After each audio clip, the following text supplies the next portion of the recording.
Dans cette vidéo, je vais vous expliquer avec un maximum de détails comment recréer l'ossature du multipass du cinquième élément avec le logiciel SolidWorks, donc en 3D. Notre base, c'est donc la photo que vous avez sous les yeux, et j'ai également le modèle vierge que nous allons pouvoir réintégrer dans le modèle SolidWorks. Donc ce modèle il a été fait avec Inkscape. Je laisse le lien du tuto pour refaire ce fond. Donc dans SolidWorks, vous allez sur le bouton nouveau, vous sélectionnez bien pièce, OK. Ensuite, sur le plan de face, vous allez créer une nouvelle esquisse, donc avec ce bouton, et vous allez dans Outils, Outils d'esquisse,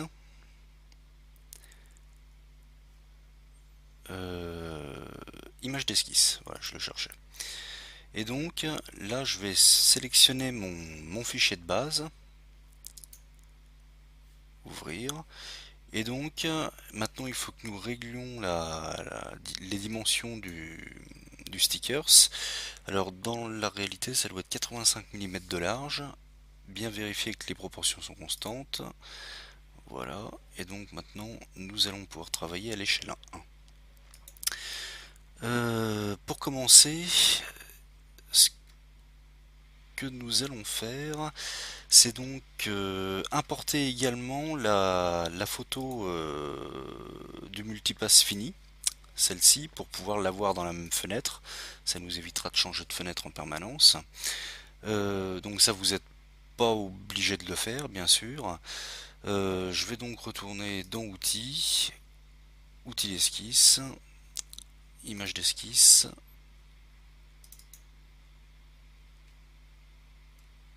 Et ici, je vais le régler sur 100 mm de large.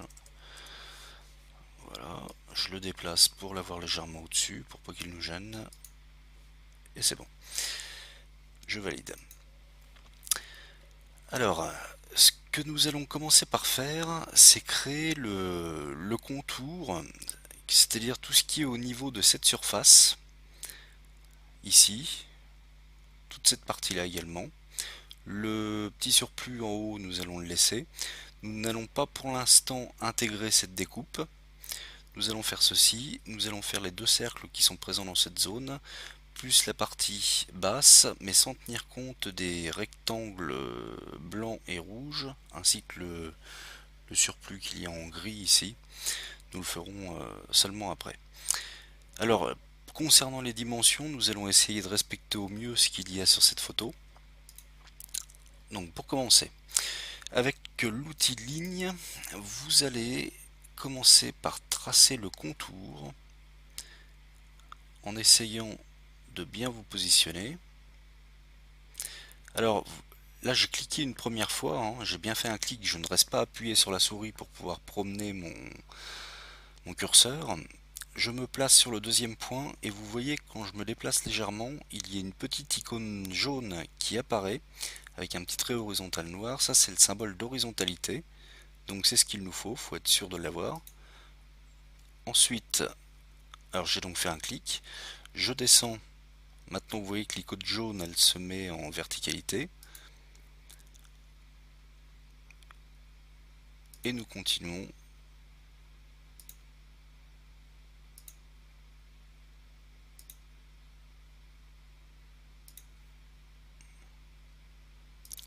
Voilà. Alors maintenant, j'appuie sur la touche échappe pour quitter la fonction. Et je vais venir sélectionner l'outil ligne de construction. Je vais tracer un trait qui part du premier point que nous avons tracé et qui vient s'accrocher au dernier point. Voilà, alors là vous voyez qu'il y a bien l'icône de verticalité qui apparaît à côté de mon curseur, c'est ce qu'il faut. Alors si jamais c'était pas le cas, en fait, j'appuie sur échappe pour quitter la fonction, on n'aurait pas l'icône verte qui apparaît maintenant ici. Alors je vais faire l'exemple mais qui n'est pas à faire pour vous, je la supprime. Et donc maintenant n'est pas sûr que ce trait soit parfaitement vertical. Donc pour le rendre vertical, pour être certain qu'il soit vertical, on le sélectionne et on appuie sur l'icône ici, rendre vertical. Voilà, l'icône revient et là c'est parfait. Pourquoi un trait de construction? Eh bien tout simplement parce que nous n'allons pas créer de surface pour l'instant sous le sticker qui est accolé sur le multipass.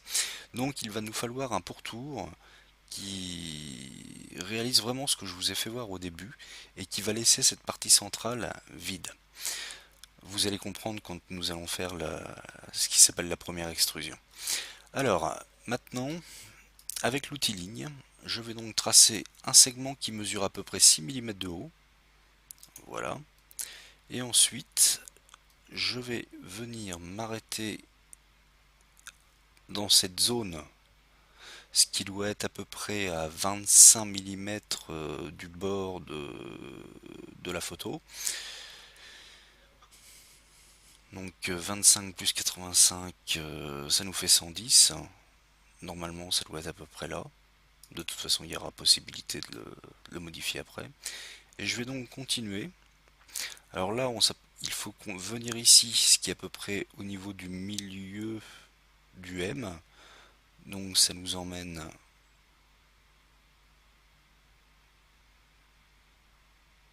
à peu près ici. Je reviens de 5 mm sur la droite. Je vais descendre. Alors apparemment, donc je vais m'apprête à tracer le trait qui est ici et on s'aperçoit qu'il arrive légèrement au-dessus du bas de la photo. Donc je me place correctement. Ça doit être à peu près ça. Voilà. Et j'appuie sur échappe pour terminer ma fonction. Alors nous allons faire la même chose pour le bas. Donc un trait qui mesure à peu près 6 mm. Nous venons, alors c'est visiblement à l'aplomb de ce petit trait vertical. Ensuite nous allons descendre de peut-être 3 mm. Partir à peu près jusqu'ici, c'est-à-dire légèrement à droite du bord de la photo. On doit faire à peu près 10 mm de long en fait. Nous descendons à 45 degrés pour venir à peu près ici. Et ensuite nous avons un petit segment horizontal qui doit nous emmener ici. Pour la suite, nous allons devoir tracer ce cercle en utilisant l'outil cercle par son centre. Alors le centre est visiblement situé dans cette zone pour venir à peu près, je pense, ici. Ça doit être à peu près ça. Nous validons. Et donc maintenant, nous allons venir rattacher ce trait, ce point, excusez-moi, sur le cercle. Toujours à peu près à la bonne place. Nous allons utiliser à nouveau l'outil cercle pour dessiner l'arc de cercle qui est ici. Alors là, je vais m'attacher directement à ce point. Et ensuite, avec l'outil ligne, nous allons tracer ce petit trait vertical qui doit être normalement aligné avec le trait qui est ici. Donc je me mets bien en face. Vous voyez que SolidWorks détecte la position de ce trait. J'attends d'avoir l'icône jaune de coïncidence pour être sûr de m'accrocher au cercle. Je clique une fois, je pars à la verticale et je me raccroche ici. Donc on a bien les icônes de coïncidence, c'est le petit point vert qui est à l'intérieur du carré vert. Parfait. Alors maintenant nous allons devoir couper certains segments avec l'outil ajuster les entités. Vous vérifiez bien que c'est ajusté au plus proche qui est sélectionné. Et nous allons donc supprimer cette partie et cette partie, ainsi que celle-ci.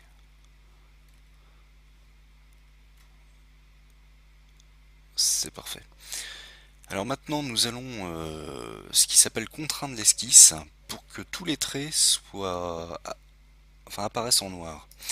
Alors c'est pour vous expliquer globalement, pour l'instant, quand les traits sont bleus ou les points sont bleus, si on les sélectionne, on a la possibilité de les faire glisser. Vous voyez que ça peut tout déformer. Donc là, je vais faire un retour en arrière. Et maintenant, donc pour contraindre, nous allons commencer par tracer quelques lignes de construction. Parce que la base de la contrainte, c'est de s'attacher systématiquement à ce qui s'appelle l'origine du repère, c'est-à-dire le centre du petit repère avec les deux axes rouges qui est ici. Alors je vais tracer un premier trait de construction qui part de là, qui vient là. On voit qu'il se met bien vertical. Un autre ici qui part à l'horizontale. Et maintenant nous allons pouvoir commencer avec l'outil cotation intelligente à côté toute notre géométrie. Alors ici, visiblement il doit y avoir 13 mm. Voilà, nos traits se superposent. Et ici, il doit y avoir 8,5 je pense. C'est parfait.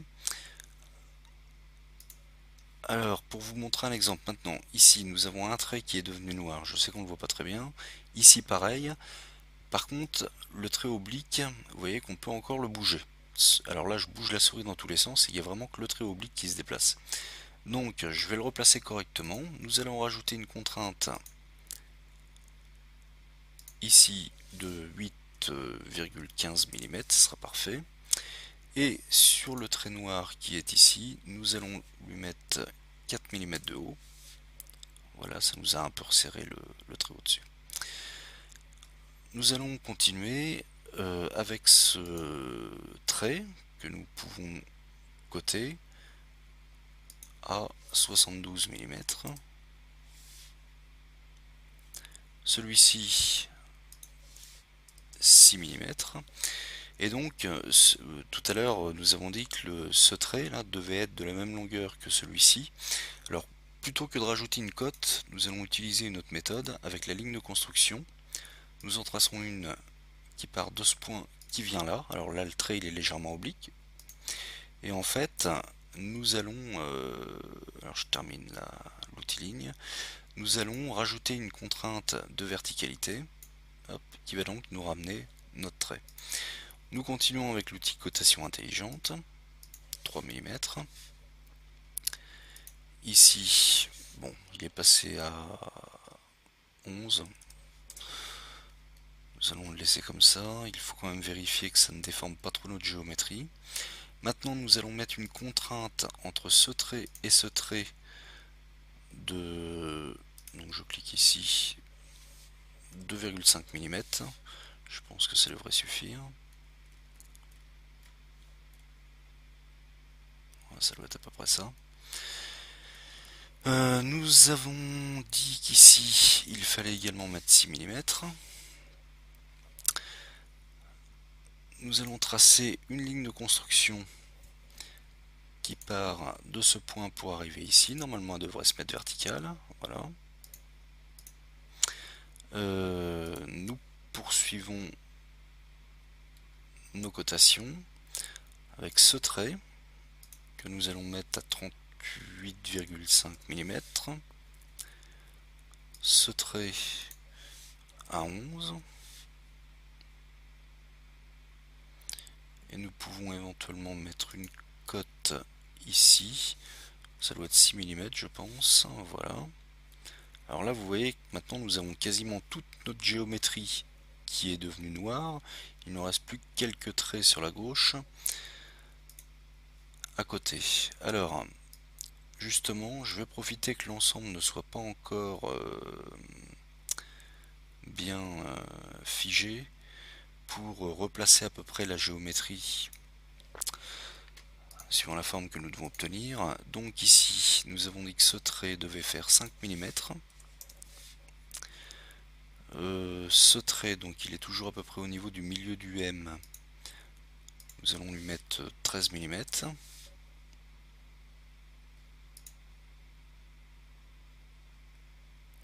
Nous avons dit qu'ici, entre ce trait, alors je l'ai sélectionné, et ce trait, nous devions avoir 25 mm.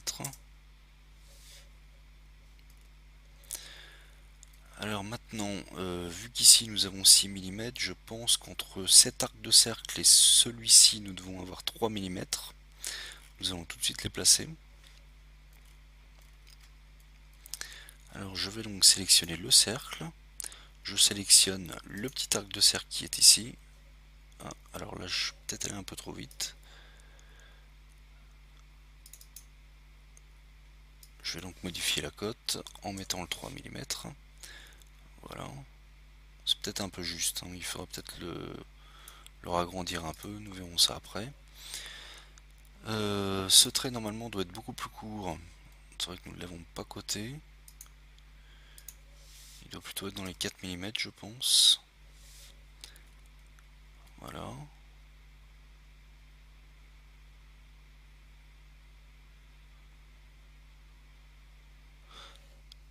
Alors par contre j'ai un doute, c'est sur la position du grand arc de cercle. Donc ce que nous allons faire, c'est juste pour vérifier. Nous allons retracer un cercle du même diamètre. Donc il est censé se rapprocher du coin à cet endroit-là.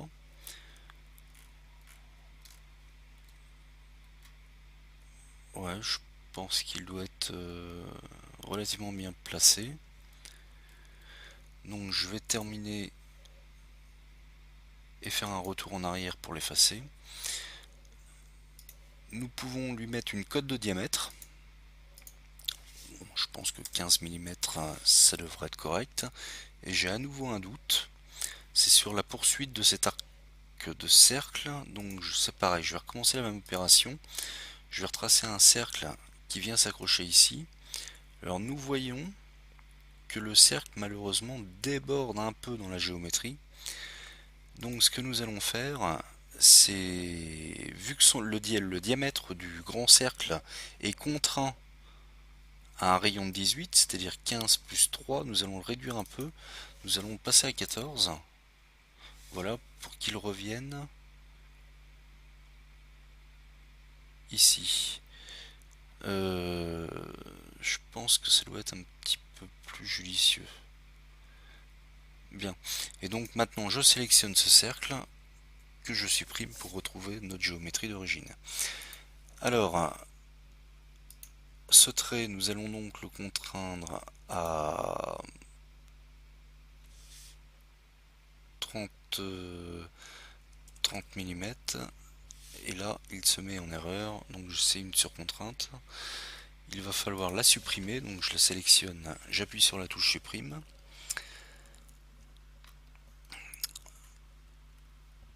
Alors, pour quelle raison? Ah oui, c'est peut-être ce trait. Non, là il risque de se mettre en... Non, ça passe. Nous allons le mettre, oui, à 4 mm.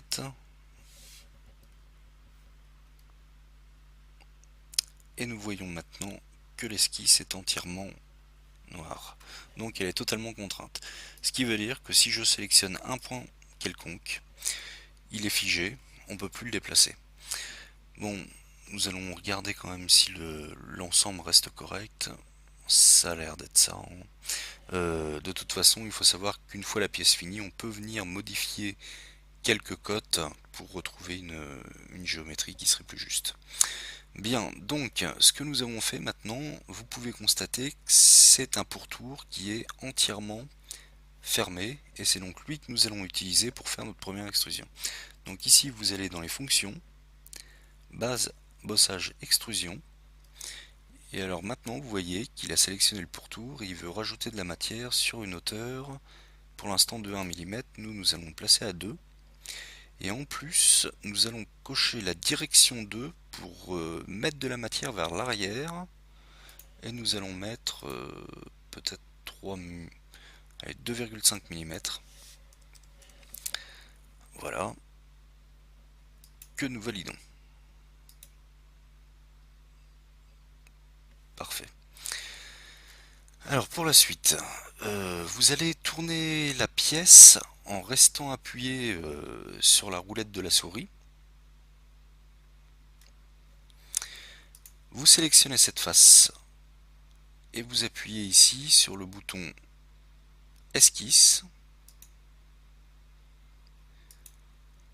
Et ensuite, il va falloir faire apparaître cette barre d'outils. Alors pour la faire apparaître, il faut faire un clic droit dans cette zone-là.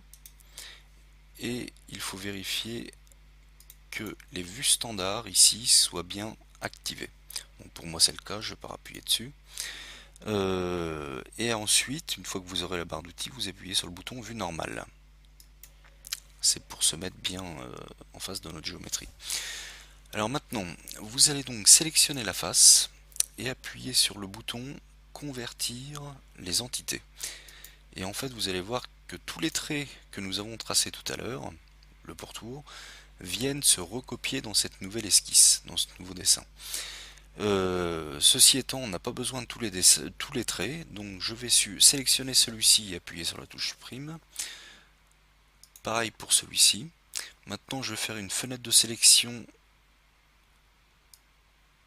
qui part en montant vers la gauche pour sélectionner toutes celles de droite.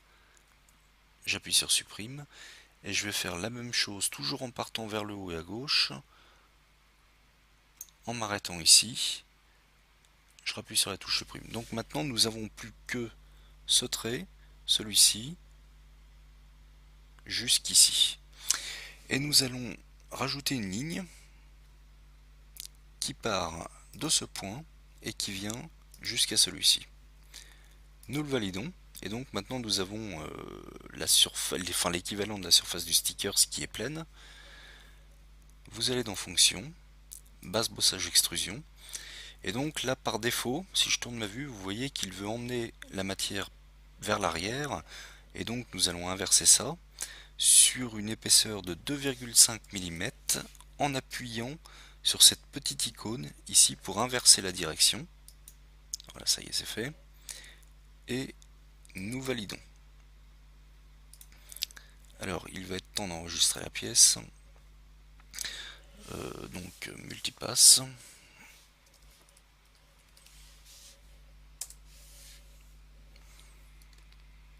Bien. Maintenant, ce que nous allons faire, c'est tout de suite coller notre stickers sur la surface qui est là. Donc, pour l'appeler, il faut aller systématiquement dans Produit Office et vérifier que Photo View est bien activé. Et ensuite, vous allez dans Photo View, éditer le décalque. Alors si ça n'apparaît pas, parce que c'est vrai que moi je mets la punaise, il faut normalement appuyer ici pour dérouler la barre de menu. Et ensuite, vous allez dans éditer le décalque, parcourir, et donc nous allons chercher, alors pour moi c'est ici,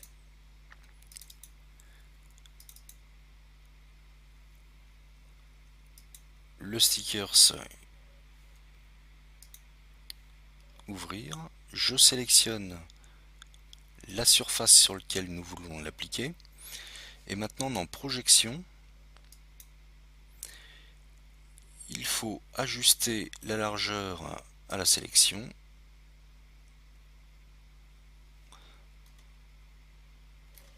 Bon, par défaut les proportions constantes sont activées, il se peut que nous, en ayant tracé nos traits, nous nous soyons légèrement écartés de la réalité, donc je vais décocher ça, ajuster la hauteur à la sélection, bon, vous voyez que ça bouge pas, mais au moins on est sûr que le sticker s'arrive bien sur les bords, et nous, alors illumination, vous pouvez mettre, faut décocher, utiliser l'apparence du niveau inférieur, je vais peut-être écarter ça un peu.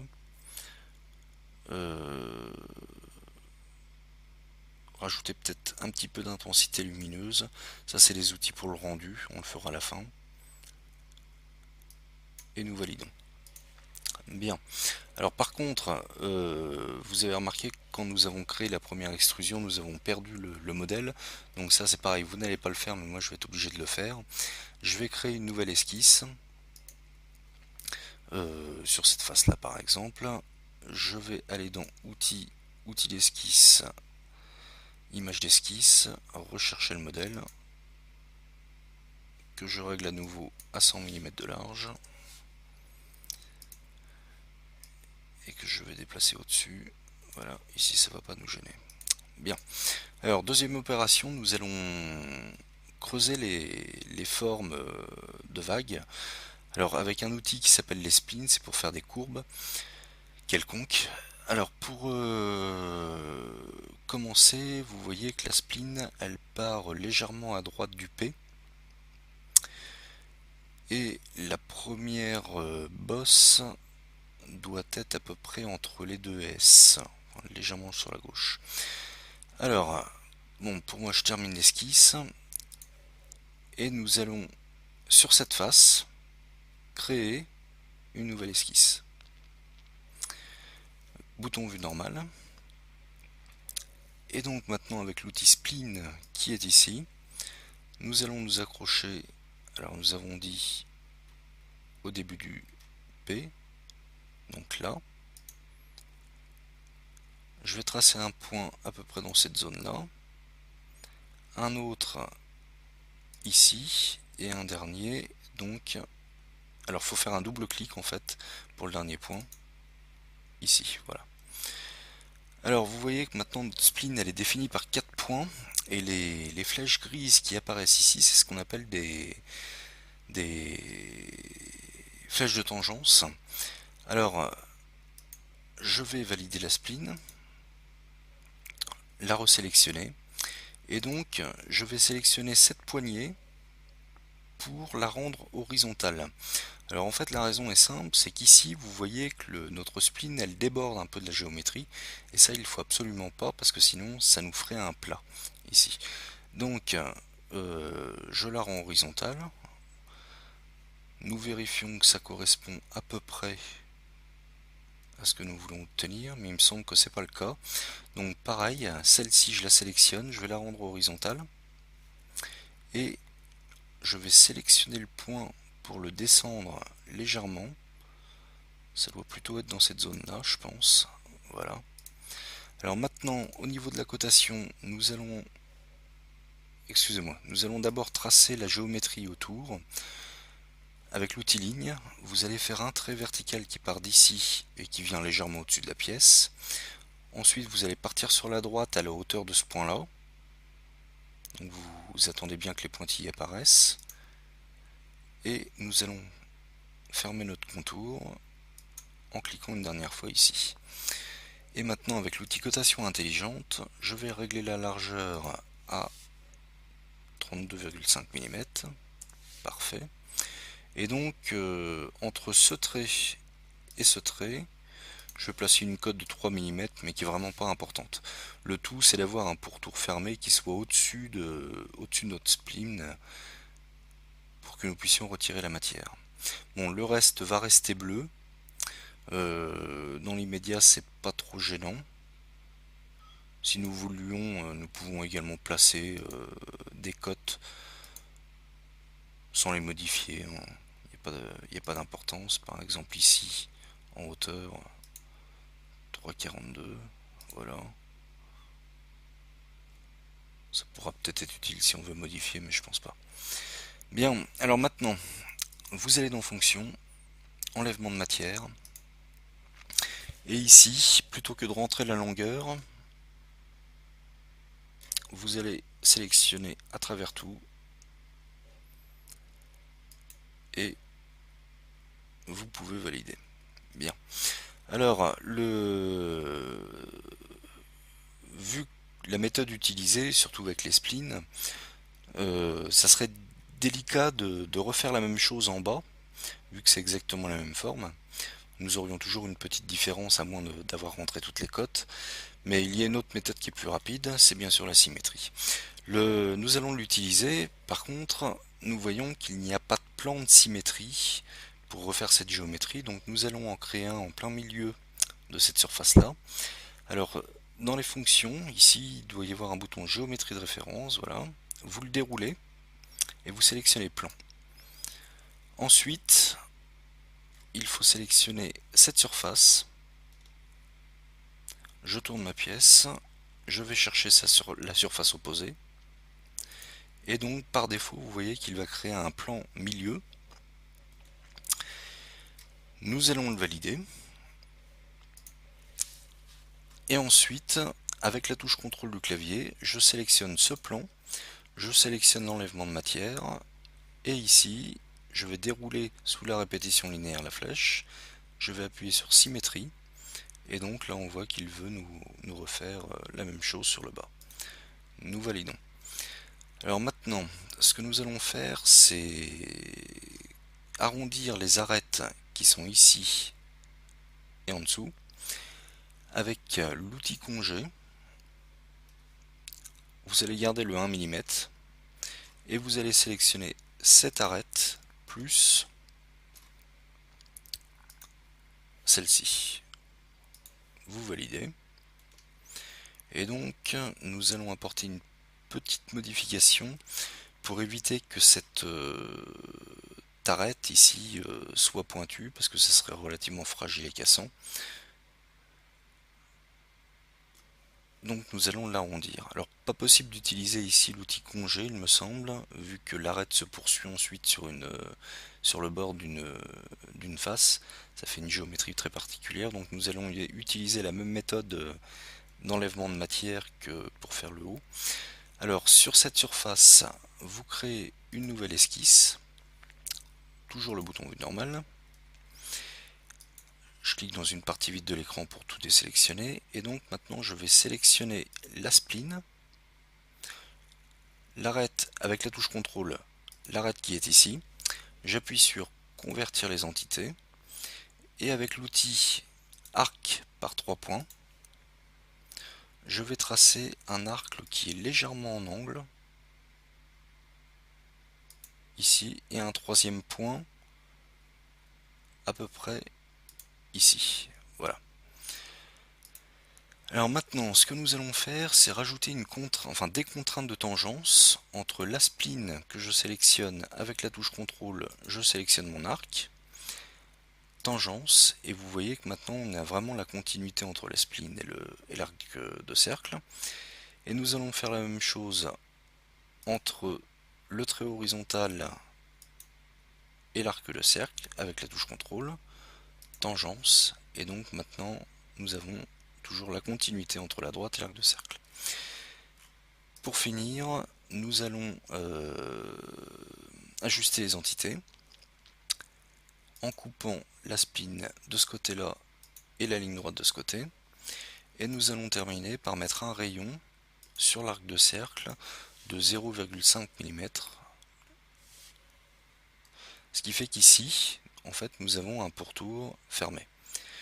Nous allons dans les fonctions, enlèvement de matière, et donc ici normalement nous devons rentrer 2 mm pour être sûr de retomber au niveau de la surface qui est là, mais sinon il y a une petite astuce.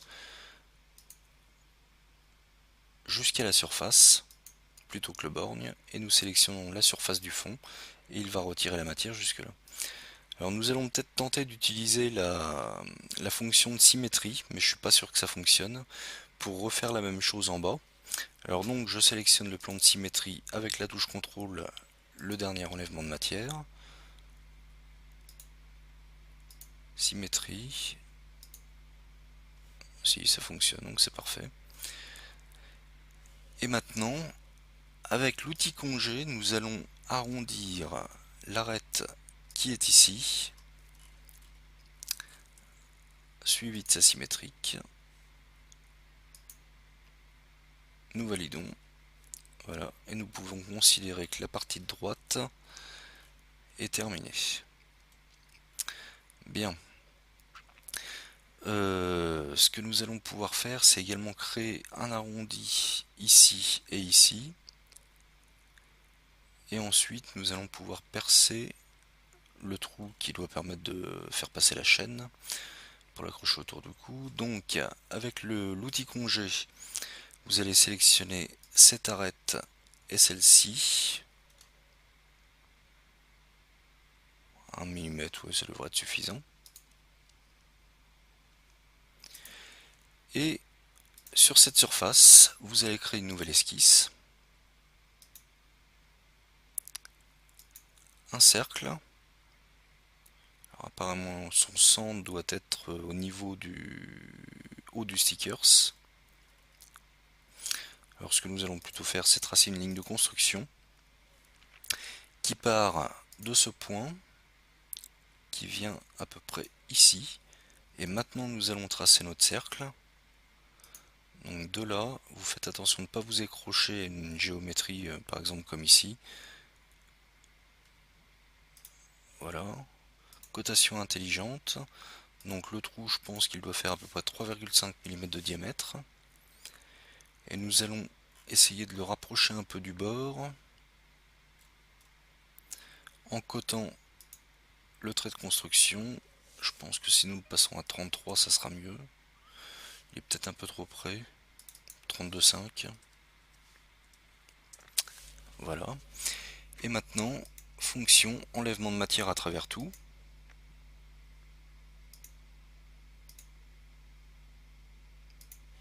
Validons. Bien. Alors ensuite, nous allons recréer la surface qui est plus épaisse, qui est donc grise ici. Alors, toujours sur cette surface, une nouvelle esquisse, et là nous allons tracer un premier cercle. Alors, en approchant la souris de cet arc de cercle, vous voyez que le centre est apparu. Vous allez bien le chercher, ici, jusqu'à temps que l'icône jaune apparaisse.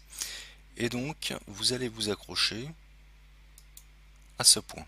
Ce qui fait que là, si je valide, on s'aperçoit que le cercle est déjà totalement noir parce qu'il est accroché au précédent et on ne peut pas le redimensionner vu qu'il est accroché en son centre et sur le bord. Et nous allons faire un deuxième cercle, toujours accroché au même centre et qui doit faire à peu près ce diamètre, je pense.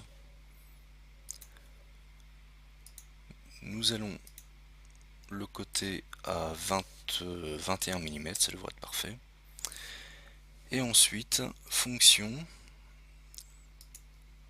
extrusion sur une hauteur de 2 mm, peut-être 2,5 mm, oui, on va laisser ça, que nous allons valider.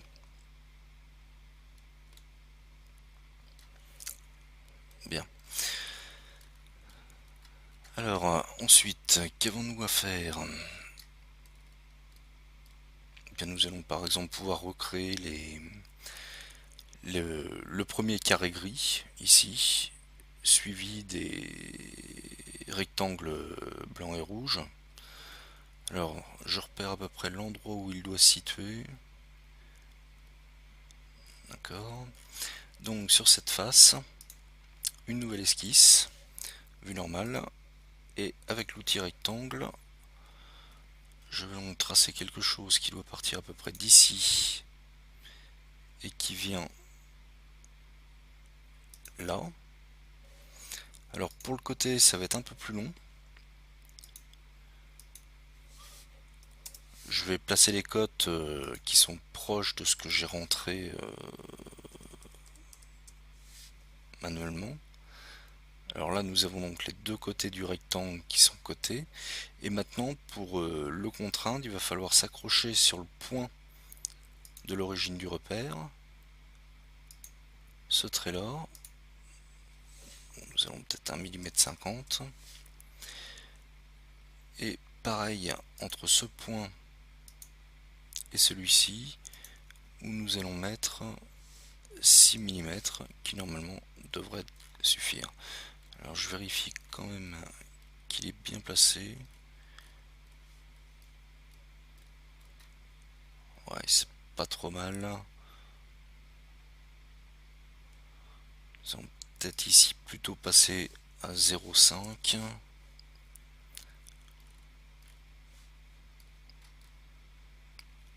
Quoique... Non, nous allons le laisser à 1,5, ça devrait... Donc je reclique, 1,5, ça devrait être bon. Voilà. Et nous allons faire un petit bossage de 1 mm de haut, devrait suffire. C'est surtout pour apporter une démarcation.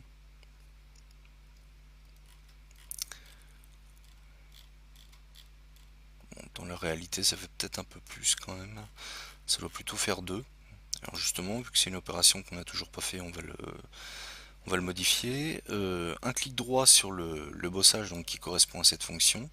Première icône en haut à gauche, éditer la fonction. Et donc là, vous le remplacez par 2 mm. Parfait. Pour la suite, alors je vais laisser les pièces de couleur pour l'instant. Parce que nous allons peut-être, alors vu que c'est une pièce qui doit être imprimée en 3D, je pense qu'il est conseillé de ne pas tout imprimer d'un seul coup. En fait, les pièces jaunes, blanches et rouges, là, il vaudra mieux les faire à part, les peindre et ensuite venir les coller dans dans celle qui est en gris pour avoir plus de précision et puis éviter d'avoir à faire des masquages pour la peinture. Alors, ce que nous pouvons faire, maintenant, nous allons peut-être commencer à travailler en ce qui s'appelle en multicore. Alors, je vous explique ici, il y a l'onglet corps volumique et on voit que nous avons, enfin notre pièce est constituée d'un seul corps. Et donc maintenant nous allons essayer de travailler avec d'autres corps pour faire des pièces distinctes, en fait sans passer par le mode assemblage. Alors ce que nous allons faire, c'est creuser dans les parties grises des petites empreintes qui vont venir accueillir les pièces que nous allons rajouter après en fait. Alors nous allons par exemple commencer par le petit rectangle rouge. Sur cette surface, je vais créer une nouvelle esquisse. Vue normale. Ah non, je n'avais pas besoin d'appuyer. Je rappuie une deuxième fois pour le remettre dans le bon sens. Et donc je vais venir tracer un rectangle qui doit faire à peu près cette dimension, je pense. Bon, nous allons peut-être pas le contraindre, hein, c'est vraiment la fin du travail. Puis je pense pas qu'il y ait à remodifier cette partie. Voilà, là, il doit être pas trop mal. Quoique si on veut le contraindre rapidement, il y a une solution qui est plus rapide. On sélectionne les 4 traits avec la touche contrôle et on appuie sur fixe. Bien. Et maintenant, un enlèvement de matière par extrusion. Et nous allons le creuser de 1 mm, ça suffira.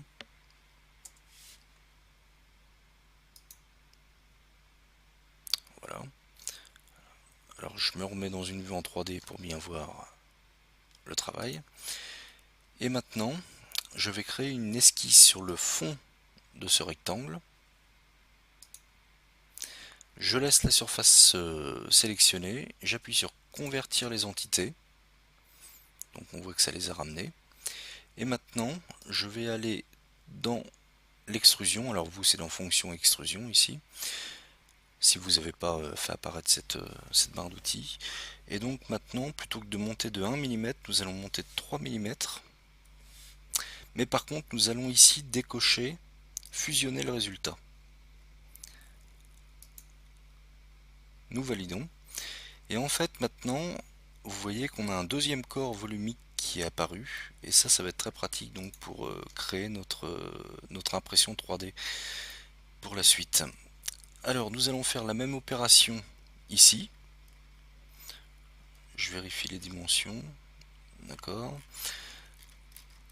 Donc, sur cette surface, nous créons une nouvelle esquisse. Bouton vue normale. Et donc, ce que nous allons faire, c'est convertir les entités. Ensuite, décaler les entités. Là, vous allez sélectionner 2 mm. Ajouter les codes, vous le laissez cocher. Inverser la direction, non. Sélectionner une chaîne, il faut que ça soit coché. Et base en géométrie de construction aussi. Et donc maintenant, je sélectionne un trait et je place la souris à l'intérieur du rectangle pour recliquer une deuxième fois. Et comme ça, nous avons une géométrie qui est un peu plus parfaite. Par contre, je suis en train de me percevoir que le 2 ne convient pas. Ça doit plutôt être 1,3. Voilà. Alors les traits qui avaient été convertis tout à l'heure, bon, je pense que vous avez deviné qu'avec la base en géométrie de construction, ils sont toujours présents, mais ils apparaissent en pointillés en fait. Ils ne, ils ne rendent pas en compte pour les fonctions volumiques. Donc enlèvement de matière, 1 mm, nous validons. Et nous allons créer une esquisse sur le fond, convertir les entités, bossage, et ici je pense que ça doit plutôt être 5 mm, parce que il a l'air assez épais ce bouton blanc. J'ai fait une erreur, j'ai oublié de décocher fusionner le résultat, donc je fais un clic droit sur la dernière fonction, éditer la fonction, je décoche fusionner le résultat, voilà, et donc maintenant nous allons avoir 3 corps volumiques. Bien, bon, 5 mm il est peut-être un peu épais quand même, parce que ça fait vraiment quelque chose. Ou alors en double-cliquant aussi sur le rectangle, vous voyez son épaisseur qui apparaît. Vous double-cliquez sur la cote et vous allez le passer à 3,5. Et ensuite le bouton de mise à jour pour actualiser la vue.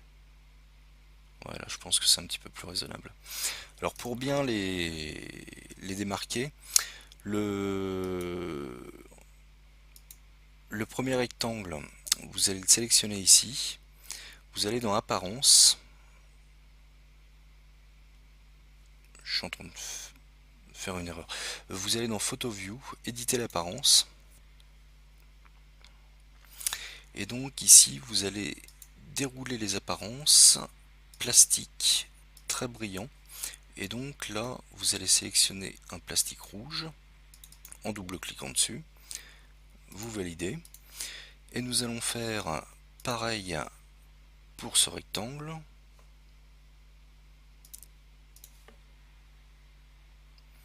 Toujours dans les plastiques très brillants, sauf que nous allons prendre blanc. Voilà. Alors ici, on pourrait peut-être renommer notre corps. Celui-ci, nous allons l'appeler la base.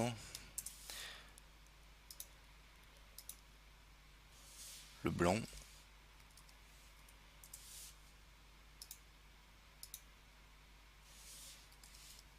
Et le rouge, parce qu'en fait, ils ont tendance à se décaler suivant la dernière fonction que nous avons créée. Bien, alors ce que nous allons pouvoir faire maintenant, c'est créer la forme qui est ici, avec un bout qui a l'air d'être légèrement ovale. D'accord, et qui vient à 2 mm du perçage. Alors sur cette face, vous créez une nouvelle esquisse, vue normale, et donc avec l'outil rectangle, nous allons tracer une forme qui part de là et qui doit venir à peu près jusqu'ici. Maintenant avec l'outil ligne de construction, alors là il faut être vigilant de bien s'accrocher au milieu pour venir à peu près ici. Nous allons coter le tout. Alors donc à 4,5 mm, 23. Nous allons mettre 6 mm.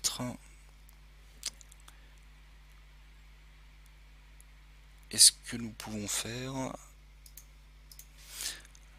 alors c'est maintenant déplacer notre géométrie vers le haut. Sélectionner ce trait. Avec la touche CTRL, vous sélectionnez le point qui est ici. Et donc là, vous voyez que vous avez la contrainte de point milieu qui apparaît. Et vous validez, ce qui fait que notre esquisse est figée.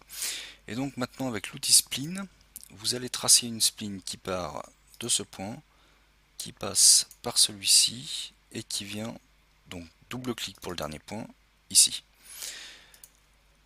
Ensuite, vous resélectionnez la spline. La poignée de tangence, nous lui mettons une contrainte horizontale. L'autre se met par défaut horizontale aussi. Vous validez. Et maintenant, ce trait, vous allez le sélectionner. Et ici, vous avez une icône pour le transformer en géométrie de construction. Voilà. Parce que sinon, nous n'avions pas qu'un seul pourtour unique. Maintenant, c'est le cas. Nous validons. Bossage. Et nous allons mettre 1,5 mm. Je pense que ça devrait suffire. Fusionner le résultat.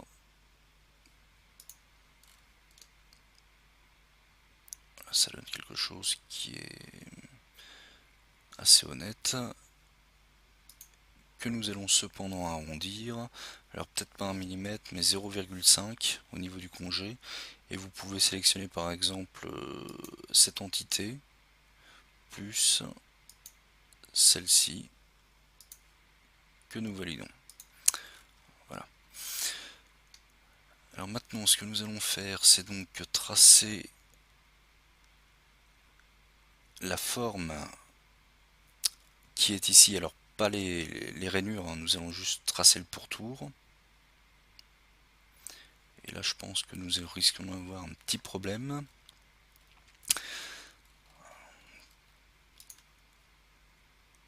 Une nouvelle esquisse.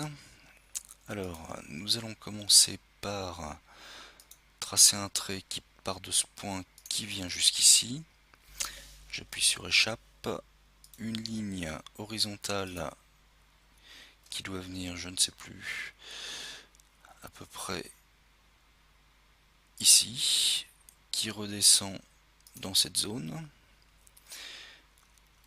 Et donc, avec l'outil cercle, vous allez vous accrocher sur le centre de celui-ci, ainsi que, bon, je crois qu'il va falloir qu'on triche un peu. Voilà, vous allez vous accrocher là.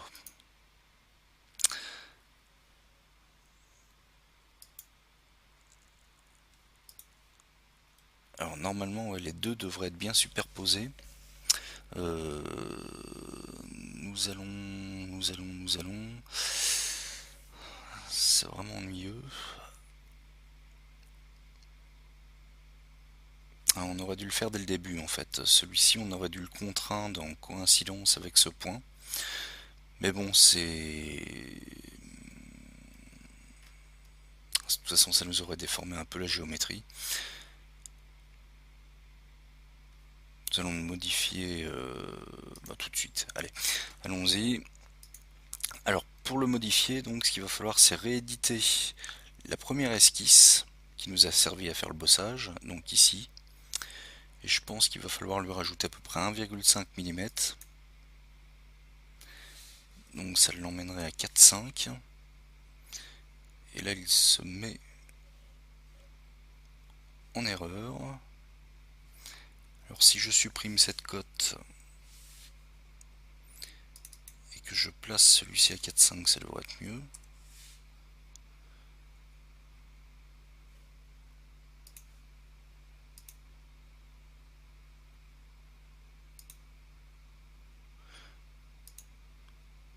En fait, elle n'est pas très précise, cette cote, elle n'est pas vraiment adaptée.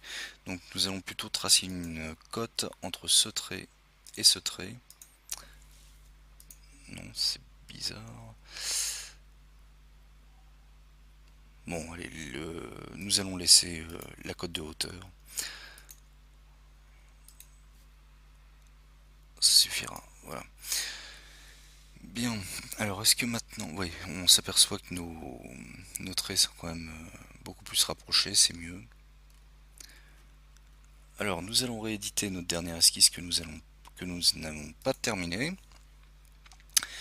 Maintenant, ce trait, je vais sélectionner son extrémité pour venir l'accrocher au cercle qui est ici. Avec l'outil ajuster les entités, nous supprimons le reste du cercle. Nous vérifions que la largeur est bonne. Elle est peut-être un peu juste. Donc nous allons placer une cote peut-être à 15 mm. Peut-être un peu trop.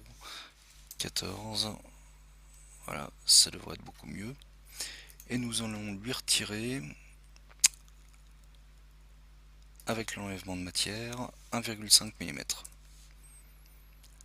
Ça nous allons pas jusqu'à la surface du sticker, s'il nous restera 0,5 de haut, logiquement. Voilà, cette petite hauteur. Alors maintenant, nous allons donc reproduire toutes les petites striures qui sont ici. Alors bon, c'est difficile de bien distinguer leur forme. Nous allons essayer de faire ce que nous pouvons. Sachant que sur la hauteur, il y en a 2, 4, 6, 8. Nous allons faire 18 à peu près. 18, et avec l'outil mesurer, c'est dans évaluer. Voilà. Mesurer, je vais donc mesurer cette arête qui fait 38 mm.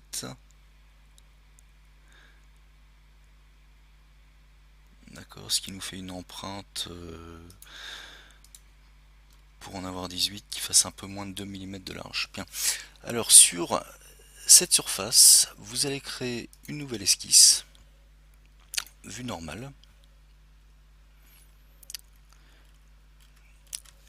Et donc maintenant, nous allons tracer un trait qui part à peu près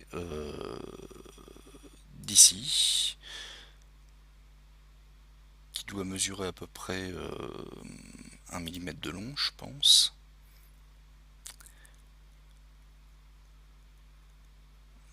Non, je suis en train de faire une erreur, c'est pas le bon trait en fait sur lequel je me place.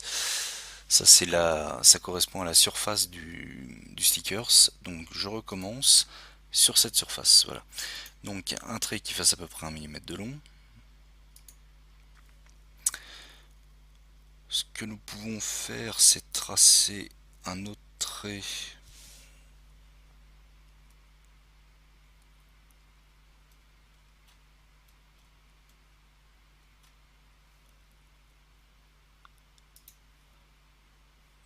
plutôt un trait de construction, excusez-moi. Ligne de construction. Alors nous allons partir du milieu de ce trait. Nous allons venir là. J'appuie sur échappe pour quitter la fonction. Maintenant je vais tracer un trait quelconque vertical ici. Et je vais donc le sélectionner. Je vais sélectionner ce point. Et donc ici point milieu. Je vais peut-être élargir un peu celui-ci. Et là, ce que nous pouvons éventuellement faire, c'est un arc par 3 points qui fasse à peu près cette forme-là.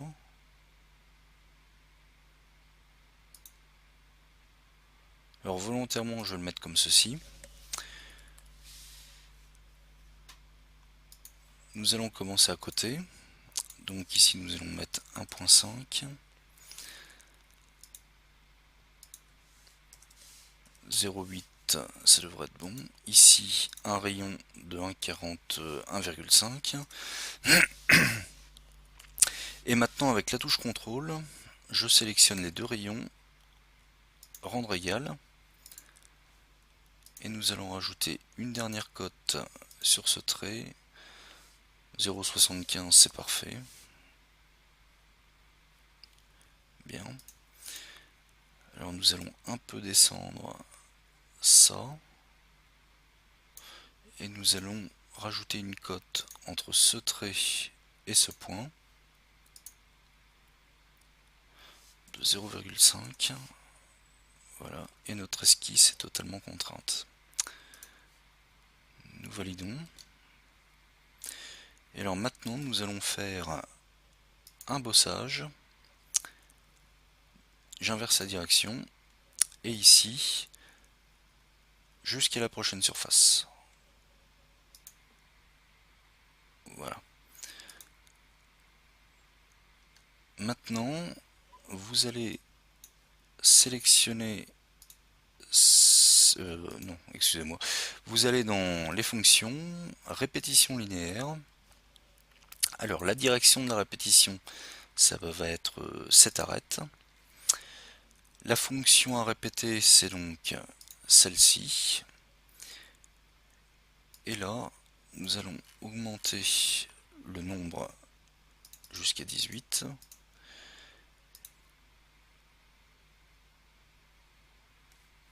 Nous regardons si le résultat semble correct. Bon, ça va pas jusqu'au bout. Nous allons mettre 19.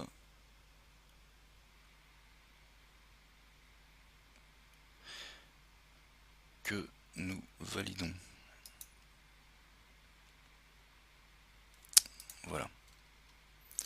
Bon, normalement, ça doit bien reproduire l'effet d'origine. Bien. Alors nous avons également, pour terminer,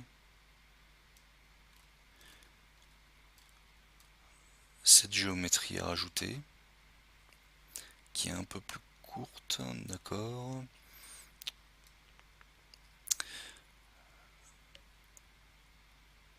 On doit placer 1 mm avant, elle doit faire à peu près 3 mm de large, je pense.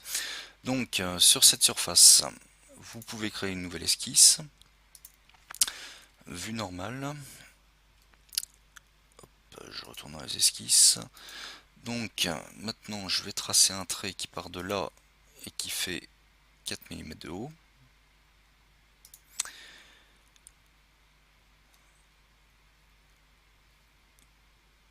Qui vient un autre qui vient jusqu'ici. Je recommence à tracer un nouveau trait qui part de là et qui vient là.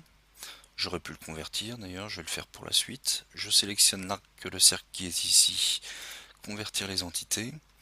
Et maintenant nous allons tracer un arc par 3 points qui part de là, qui vient ici. Vous le placez dans cette zone là à peu près. Et maintenant nous allons rajouter une contrainte de tangence entre cet arc et cette droite. Bien. La même chose entre cet arc et la droite verticale qui est ici. Et pour finir, ici, nous allons lui mettre les 4 mm de haut. Et entre ce trait et ce trait, 1 mm. Nous validons. Alors ce que nous pouvons faire maintenant, un bossage.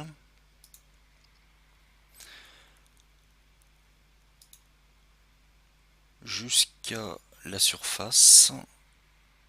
Alors nous allons sélectionner la surface qui est derrière. Voilà. Alors par contre, vous voyez que sur le modèle réel, il n'est pas vraiment au même niveau, il est légèrement décalé vers le bas. Donc ici, au niveau de 2, vous allez choisir un décalage de 2 mm. Sauf que là, il est en train de partir dans le mauvais sens. Donc ici, on l'inverse. Et nous validons. J'ai oublié d'enregistrer ma pièce. Bien. Donc, sauf erreur de ma part, il nous reste plus que les deux géométries jaunes à réaliser. Alors apparemment ici c'est une surface bombée. Alors ce que nous allons faire, c'est déjà, nous devons obligatoirement créer un plan pour faire ce qui s'appelle une surface de révolution. Je vais vous expliquer après. Alors, vous allez commencer par tracer un axe.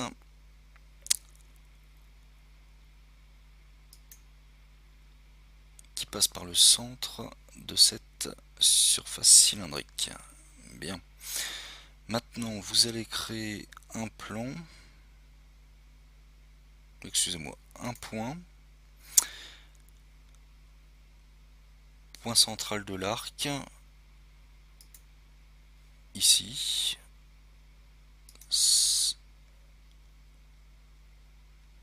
Ah oui, c'est que l'axe était encore sélectionné, donc je le désélectionne. Bien.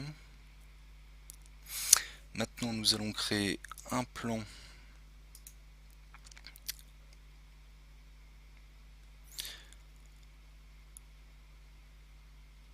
avec le point 1 de sélectionner. Ici vous allez dérouler et vous allez choisir le plan de dessus. Parfait. Vous validez. En fait, je suis en train de me rendre compte que l'axe que nous avons créé, je pensais l'utiliser, mais il est inutile, donc nous allons le supprimer. Voilà. Et maintenant, sur ce plan, vous allez donc créer une nouvelle esquisse. Alors par contre, on va pas tout de suite se mettre en vue normale. Ça serait un peu délicat de dessiner. Et vous allez convertir l'arc enfin le cercle qui est au fond. Bien. Alors maintenant en vue normale, parce qu'on va bien voir notre... je rappuie pour aller dans le bon sens. Nous allons tracer un trait vertical qui passe par le milieu, ici, et qui vient à peu près dans cette zone. J'appuie sur échappe. Un autre qui part de là, qui monte à peu près d'1,5 mm. Nous allons tout de suite placer une cote. Pareil pour celui-ci. 5 mm, ça devrait être bon, je pense. Et avec l'outil ajusté, vous coupez. Bien. Normalement, voilà, on ne peut pas le déplacer, c'est parfait. Et avec une spline, nous allons faire le bombé. Donc un premier clic ici et un double clic sur ce point. J'appuie sur échappe, je reprends ma spline et maintenant cette poignée de tangence, je la sélectionne et je vais lui mettre une contrainte d'horizontalité. Parfait. Que nous validons. Notre esquisse est terminée. Et donc maintenant dans les fonctions, vous allez choisir bossage avec révolution. Et au niveau de l'axe, vous allez sélectionner ce trait.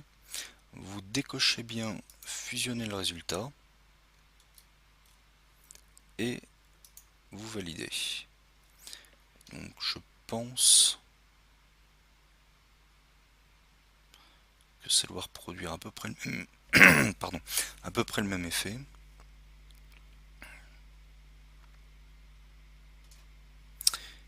L'arrondi est peut-être un petit peu plus accentué sur le bord.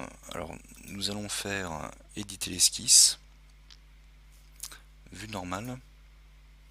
Je rappuie une deuxième fois pour être dans le bon sens.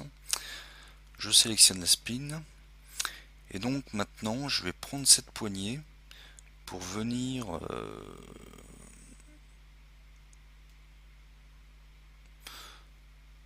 nous pouvons la placer à la verticale à la rigueur. Oh non, j'ai fait une bêtise. Donc précédent, je resélectionne la poignée verticale. Bien. Et donc maintenant on peut faire varier toujours avec la longueur.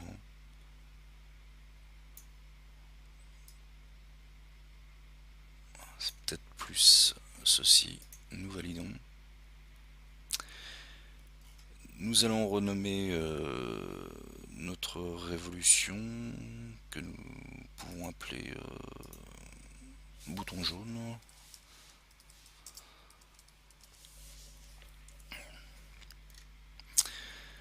Bien, et nous allons lui donner son apparence, photo view, éditer l'apparence.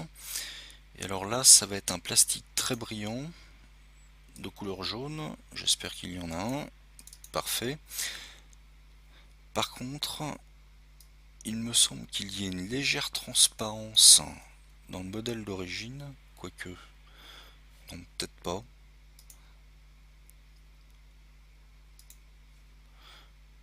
Nous allons en mettre une quand même. Qualité de transparence, quantité, excusez-moi. Nous allons en placer un peu. Voilà.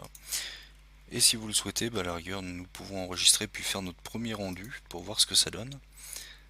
Alors par contre, comme je suis en train d'enregistrer la vidéo, je vais peut-être pas le faire entièrement. Vous pouvez faire un rendu final. Moi, je vais juste faire une fenêtre d'aperçu parce que l'ordinateur, il va fatiguer.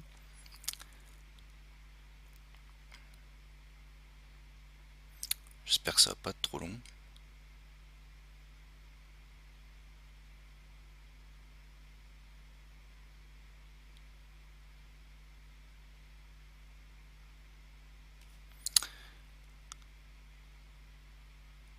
Ouais, c'est un peu le problème, hein.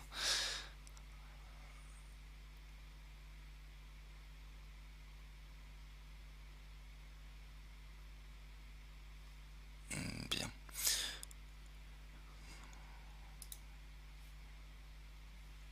Bon, je vais rééviter de faire ça parce que je voudrais pas planter le logiciel. Bien, et donc maintenant il nous reste plus que la petite poignée jaune qui doit avoir une forme un peu conique. Là ça va être assez délicat en plus pour la tracer, quoique éventuellement pour mieux voir. Bon, si nous allons donc sur cette surface créer une nouvelle esquisse. Nous n'allons pas nous mettre en vue normale parce que sinon on sera caché dans les deux sens. Vous allez convertir ce trait, tracer un trait de construction horizontal. En fait, nous allons faire à peu près la même chose qu'ici, qui doit venir à peu près là, je pense. Bien. Maintenant, vous allez tracer une spline. Je suis en train de me dire que je suis peut-être en train de faire une erreur. Ouais, on va pas la tracer du haut parce qu'elle doit être légèrement enfoncée. Donc, qui part de là, qui vient ici, et nous allons boucler dans cette zone. Nous allons tout de suite placer une cote 3,5 mm. Nous allons devoir ajuster ici et ici. Parfait. Alors maintenant, si nous voulons travailler proprement, nous pouvons rajouter une cote entre ces deux points de 0,7.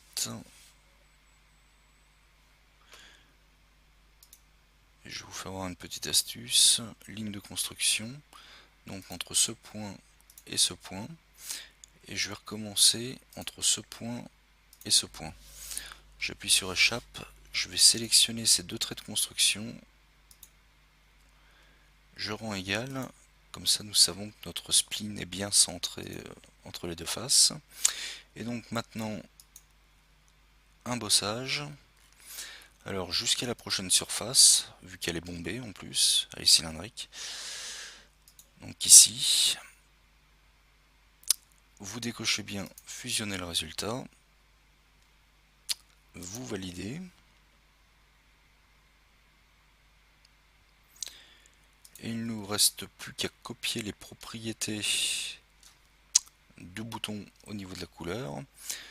Donc vous allez dans les apparences ici, vous allez sélectionner cette surface, un clic droit, attaché à la sélection,